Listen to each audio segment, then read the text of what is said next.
Ada kecenderungan tarikan ideologis juga terlihat di tubuh Demokrat.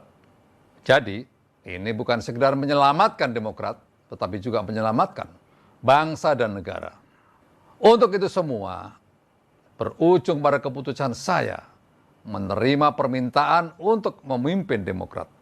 Tetapi, setelah 3 pertanyaan kepada peserta KLB yang saya ajukan, dijawab dengan baik oleh rekan-rekan sekalian. Pertanyaan yang pertama adalah, apakah KLB ini sesuai dengan ADART? Pertanyaan yang kedua, seberapa serius kader Demokrat meminta saya memimpin partai ini? Dan yang ketiga adalah, bersediakah kader Demokrat bekerja keras dengan integritas demi merah putih di atas kepentingan pribadi dan golongan? Dan semua pertanyaan itu dijawab oleh peserta KLB dengan gemuruh.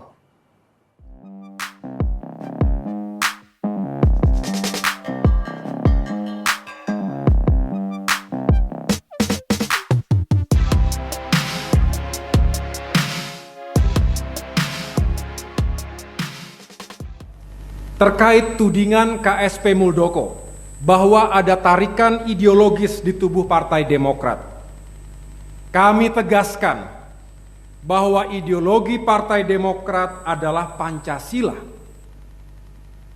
Partai Demokrat juga menjunjung tinggi kebinekaan atau pluralisme. Ini sudah final, harga mati dan tidak bisa ditawar-tawar lagi. Sekali lagi, KSP Muldoko harus menjelaskan apa yang dimaksud dengan tarikan ideologis di Partai Demokrat.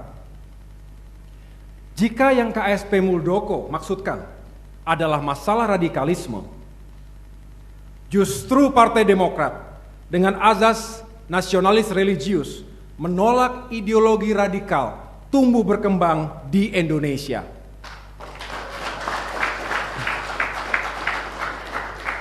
Tidak ada ruang bagi ideologi radikal, baik kiri maupun kanan, di tubuh Partai Demokrat.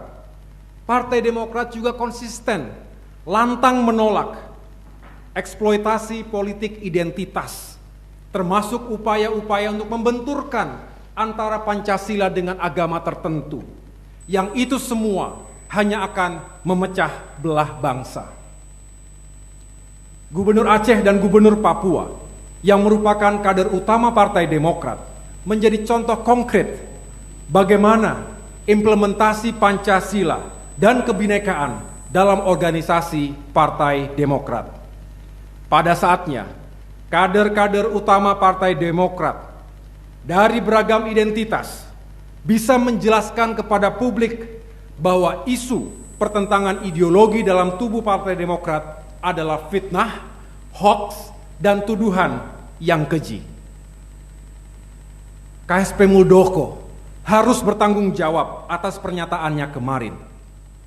Karena pernyataan KSP Muldoko itu menyakiti perasaan para penggagas, para pendiri, dan seluruh kader dan simpatisan Partai Demokrat dimanapun berada.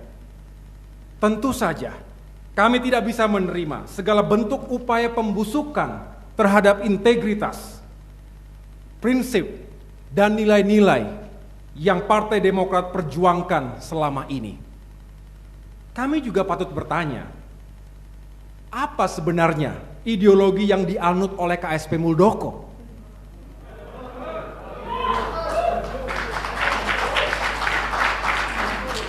Saya ulangi, kami patut bertanya, apa sebenarnya ideologi yang dianut oleh KSP Muldoko? Apakah ideologi yang sifatnya memecah belah melalui fitnah keji yang tidak bertanggung jawab? Tolong dijawab. Saudara-saudara sekalian, kita pikir setelah lebih dari 3 minggu tidak bersuara, KSP Muldoko akan mengeluarkan argumen yang bernas. Ternyata cuma pernyataan bohong lagi dan bohong lagi, bahkan seolah menghasut dengan pernyataannya soal pertentangan ideologi.